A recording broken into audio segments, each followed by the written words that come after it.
very important meeting, but it's setting the table for the second meeting. President Trump tempering expectations ahead of his meeting this Friday in Alaska with Russian President Vladimir Putin, focused on ending the war in Ukraine. Good evening, everyone. Welcome to West Coast Wrap. I'm Alex Savage.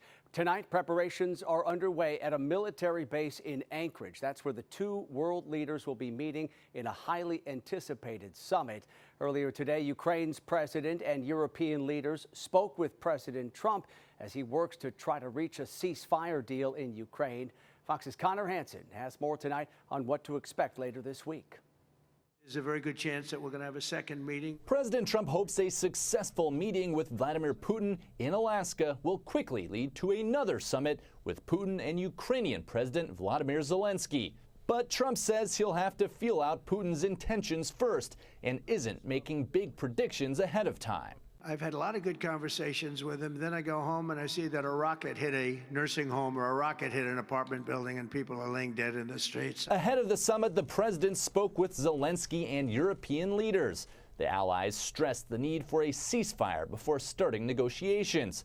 They also want stronger economic sanctions on Russia if Putin does not agree. Zelensky had this warning. Putin is bluffing. He's trying to put pressure on all fronts of the Ukrainian front ahead of the meeting in Alaska. Russia is trying to portray itself as capable of occupying the whole of Ukraine. Putin reportedly wants Ukraine to give up a large portion of the Donetsk region. The idea has so far been a non-starter for Zelensky. I think we're going to have to, just like Reagan reminded us, we're going to have to trust but verify. And any agreement that is, put in writing and signed by the parties is going to have to be enforced. While the U.S. spoke with its allies, Vladimir Putin held a call with North Korean leader Kim Jong-un, who has been supporting Russia's military. In New York, Connor Hansen, Fox News. And ahead of that summit in Alaska this week, some members of the Christian Orthodox community in Anchorage have gathered to pray for a peaceful end to the ongoing war between Russia and Ukraine. They met at St. Innocent's Cathedral yesterday. The summit, scheduled for Friday, is the latest development in President Trump's months-long effort to try to end the Ukraine war. And it's the first U.S.-Russia summit since former President Biden met with Putin back in 2021. While there's no guarantee the meeting will bring about peace, locals are holding out hope. It's good to see. It is reassuring to see that there's at least some communication happening in terms of the invasion. It's a war. It's as tragic as any war that is going on currently right now and or in the past. It's just a shame, and I want to just do what I can to bring peace to this world, and I believe my prayers can play a part in that. It is still unclear whether Ukrainian President Volodymyr Zelensky will be a part of that meeting. Well, a three-day trial has wrapped up in federal court in San Francisco, focused on the National Guard deployment to Los Angeles to respond to immigration protests. The state of California has argued that was an abuse of power, while the Trump administration says this was a way to protect federal officials and buildings. KTVU's Janet Katsuyama has a breakdown of this case. Attorneys for the state of California emerged from the federal building in San Francisco Wednesday with boxes of files after arguments wrapped up in the three-day trial, Governor Newsom versus President Trump. One of the problems is we really don't have much precedent for this kind of situation. UC San Francisco law professor David Levine says in court the state argued Trump's deployment of National Guard troops to Los Angeles in June violated an 1878 federal law, the Posse Comitatus Act, which bans federal troops from conducting law enforcement on domestic soil.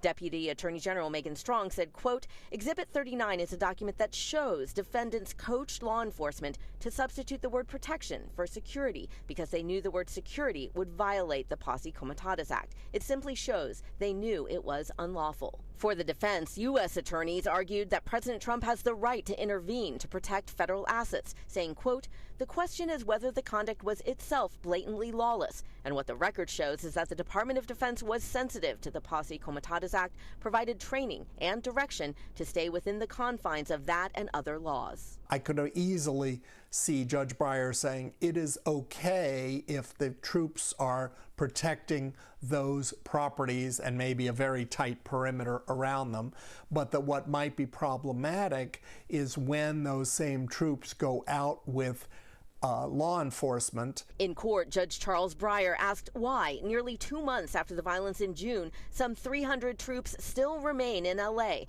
and what the limits are to military deployment, saying, quote, Congress acted as it did in 1878. They pulled out the military not because the laws were being perfectly executed in the South. They pulled the military out because they didn't want them to execute the laws. We want to rule relatively quickly, as he did with the preliminary injunction case, but I think he'll want to take the time to write a careful opinion because he knows it's going up to the Ninth Circuit and probably the U.S. Supreme Court. Late in the day, Attorney General Rob Bonta issued a statement saying that he remains confident that they can win this case. He says the attorneys presented the facts and they look forward to the judge's decision. I also reached out to the U.S. attorneys with the Department of Justice. They declined to comment.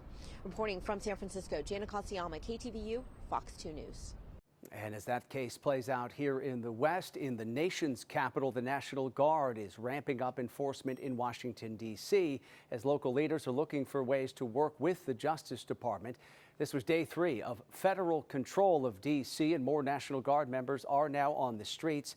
They took to their posts last night, and authorities say so far about 400 National Guard troops have reported to the city. The White House says there were a total of 43 arrests that have been made, nearly double the amount made the previous night. Some people who live in D.C. say the troops being on hand is creating anxiety. Washington, D.C. Mayor Muriel Bowser says there's still no timetable for returning control to local officials. They regard it as a success to have more presence and to take more guns off the street, and we do too. But they also said that this is a surge and that we are looking to evaluate it in the 30 days that the order lays out. Our National Guards are not trained for this, and we know the missions that they are trained for, and municipal policing is not one of them. Starting today, the Guard operations will transition to being 24 hours, 7 days a week, as opposed to simply being focused on just the evening hours. Those patrols will continue for another 28 days unless Congress grants the administration an extension. Tonight, a New Zealand woman who lives in Washington is being held in an immigration detention facility along with her 6-year-old son. According to her attorney, Sarah Shaw and her son were both taken into custody after trying to return home from a trip to Vancouver, Canada at the end of July. Shaw's attorney says they were flagged by immigration agents who said her travel permit was expired. Her attorney says Shaw has a pending green card application which allows her to travel and live and work here in the U.S. The mother and her child are being held right now at an ICE facility near San Antonio, Texas. She's a survivor. She's a fighter. She's really strong, but she's also like very stressed out about all of this. And she's repeatedly requested that her son be released. Even at the border, she repeatedly asserted that he was admissible, that he had a valid travel document. She had her partner, her boyfriend, and another friend both willing to come and get the child, and DHS refused to permit that. Sarah's case is scheduled for a hearing at the end of this month. So far, ICE officials have not commented on what has transpired. A man who escaped corrections officers at the Seattle-Tacoma International Airport is now back in custody tonight. The Department of Corrections says 20-year-old John Nino was arrested in Tacoma this afternoon. They say someone tipped them off that he was a passenger inside a car in King County. Authorities say that he escaped as he was being transferred through SeaTac yesterday. Authorities say he ran toward the light rail station at the airport and then across a pedestrian bridge on the east side of the station. And that's where these surveillance images captured him. According to the Department of Corrections, Nino was on community supervision for second-degree robbery. He was being transported back to Washington after he was arrested in New Mexico several days ago. Officials say this is the second time a fugitive escaped custody while being transported through SeaTac Airport. In Arizona, the so-called doomsday mom, Lori Vallow Daybell, is planning to appeal 2 of her legal cases. Daybell was found guilty in 2023 of killing her 2 children, and was also found guilty last month in 2 other trials. one for conspiring to kill her ex-husband, Charles Vallow, and the second for the attempted murder of her ex-nephew-in-law, Brandon Boudreaux. Daybell has filed a notice of appeal for both of those cases, and her next court appearance is set for September. Coming up tonight here on West Coast Wrap, back to school season looking a little different for students at Palisades High School in Southern California. After the break, we'll take a look at how their first day went at a temporary campus after their school was destroyed in the wildfire earlier this year. Plus, record flooding in Alaska's capital is finally starting to recede tonight. We'll give you the details about the glacial outburst that caused several communities to evacuate. Yes, we will talk more about that, Alex. What you're looking at now is the East Bay of the San Francisco Bay Area. And we're going to talk about the temperatures there as well as the entire West Coast forecast. That's coming up after this fast Fox break.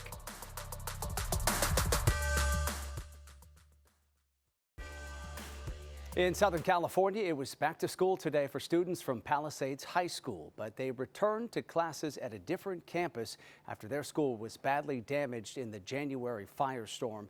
Students are starting off this school year at a campus that's been set up inside an old Sears building in nearby Santa Monica. Kids and staff members already are familiar with this temporary spot since this is where they moved immediately following the fire.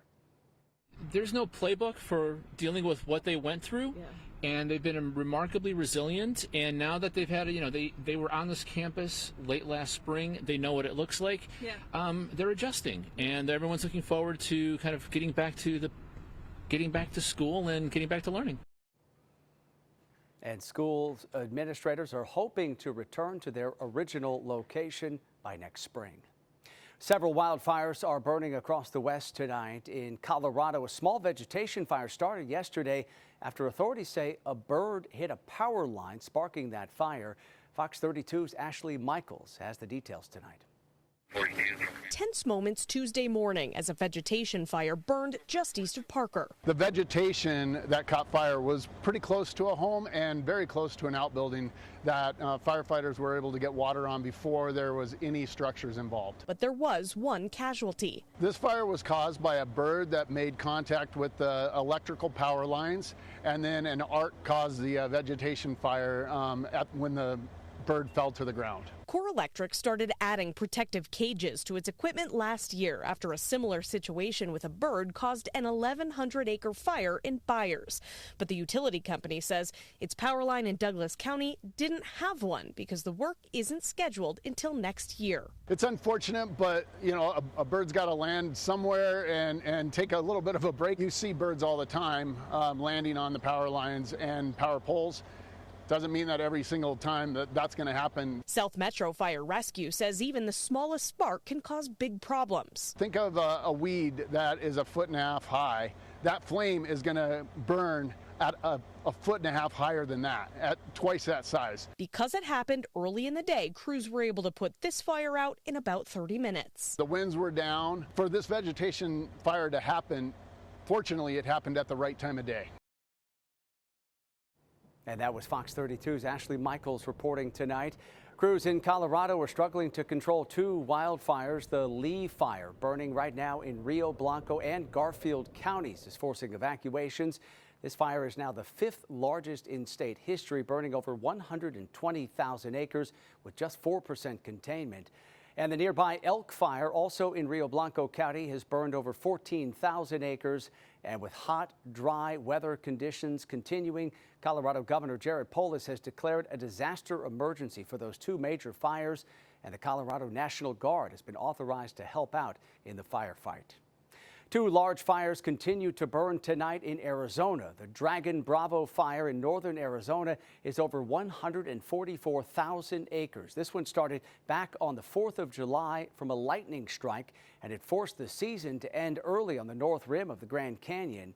Also in Gila County, the Billy fire has now grown to over 19,000 acres with 13% containment on that one.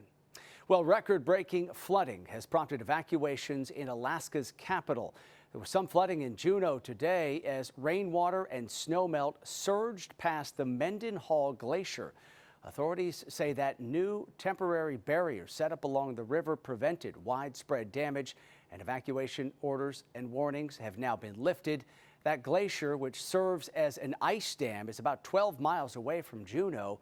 Today, the Mendenhall River hit major flood stage at 16 feet, breaking the record that was set last year. An incredible scene unfolding there in Alaska. Thankfully, the water's starting to recede at this point, but let's bring in KTVU meteorologist Roberta Gonzalez. And Roberta, can you help us get a better understanding of what's happening with this glacier in Alaska that led to all that severe flooding? Yes, I will attempt to do that, Alex, but I have to say you did a wonderful job explaining it there. Let me step out of the way so you could take a good look at this particular graphic that I made up here. A glacial lake outburst is a sudden flood from melting ice, and warmer weather is melting glacier ice, filling up the mountain lakes. And if those ice or rock walls give way, all that water can rush downstream in a sudden dangerous flood. And that's what happened in the past couple of days in Juneau, Alaska. But now things are receding, and that is certainly good news, but definitely something that we have to bear watch as the temperatures continue to warm. Now today they cooled in the Pacific Northwest. In Seattle yesterday was 92 degrees, just shy of the record of 96 set back in 1977. Today's high temperature was spot on. Their historical average is 78, and bam, that's what they saw. Now let's go down the coast here to San Francisco. Average high 68 degrees and today 66, and you could see the layer of low clouds and fog consisting of some drizzle that is now moving over the city by the bay. We take you to Santa Monica now, just outside of Los Angeles, where the high temperature there was 82, but along the coast barely 68 degrees to 70. Where did everybody go? School started today. Now 109 degrees in Phoenix. Average high temperature is 105, but it's going to get better temporarily. Tomorrow the temperature goes down and the monsoonal moisture is moving in. Now right now at this hour it's 67 degrees in Los Angeles, 105 in Vegas, 106 in Phoenix. How about Denver with a pair of 8s? It is 95 degrees in Boise, Idaho. We do have an upper level trough. It's hanging tight to the state of California. That's going to keep the coastal areas pretty cloudy. Fogust is what we call it. But meanwhile, pretty seasonal temperatures in the inland areas. Those thunderstorm activities that's been firing up around the spine of the Sierra Nevada area, that is going to calm. But we do have some of that monsoonal moisture moving into the Phoenix area. Just one more day of temperatures well above average. Then you'll level off to slightly below normal. We'll take 104 in the Phoenix area.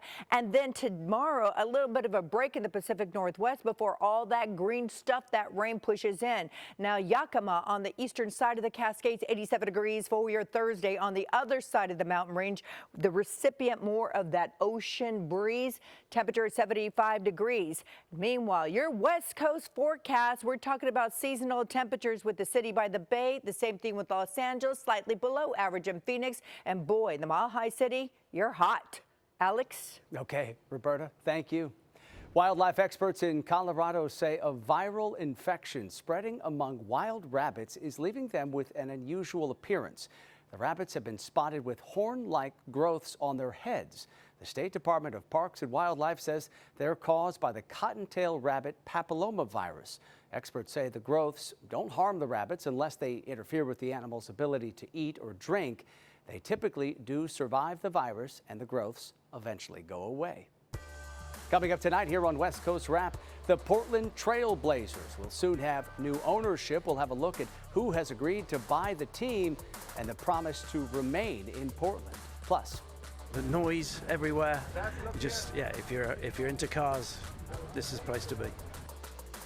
The city of Monterey becomes a car enthusiast's dream with hundreds of vintage cars on display and people from all over the world heading to the coastal city in California.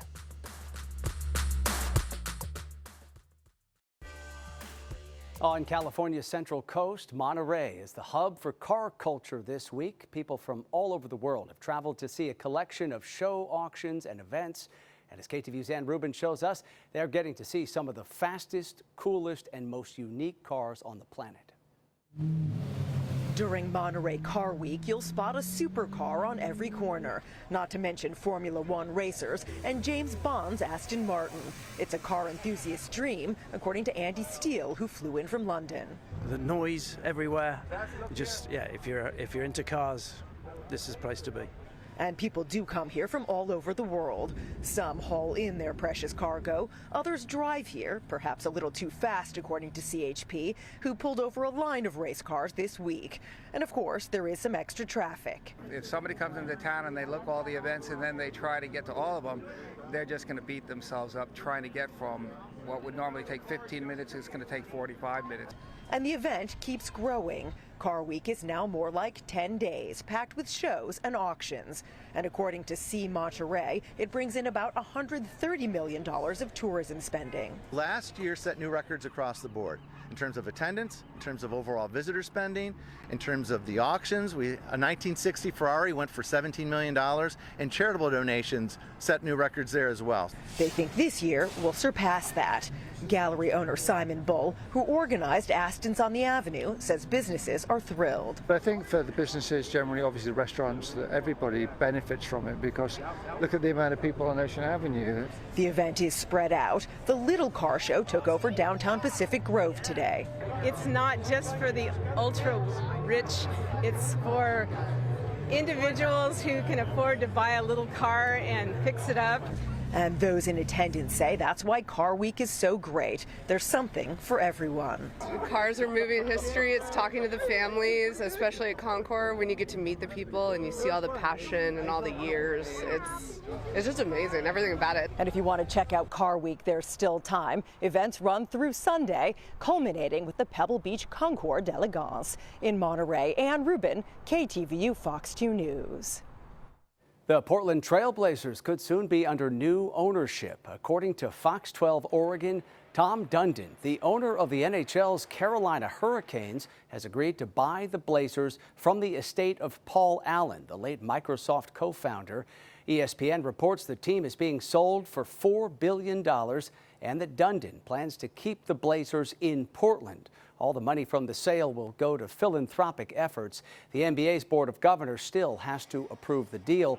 And in response to this pending sale, the group Rip City Forever issued a statement that says, in part, quote, "Once a sale agreement is finalized, we're ready to help put words into action. What's needed is a public-private partnership for a new or renovated arena to ensure Portland remains Rip City Forever." And finally tonight, former New England Patriots star linebacker and San Francisco native Teddy Bruski was back in the Bay Area today talking about life after surviving 2 strokes. Bruski visited the Abbott HeartMates program in Santa Clara. Abbott makes cardio devices like the one Bruski received to close the hole in his heart following his stroke. Today he met with a group of stroke survivors and they shared their experiences. Bruski survived both of his strokes at the height of his career, and he has since started Teddy's Team, which has raised millions of dollars and awareness to help stroke survivors. Incredible work that he's doing. That does it for West Coast Wrap tonight. We appreciate you watching. As always, have a great night.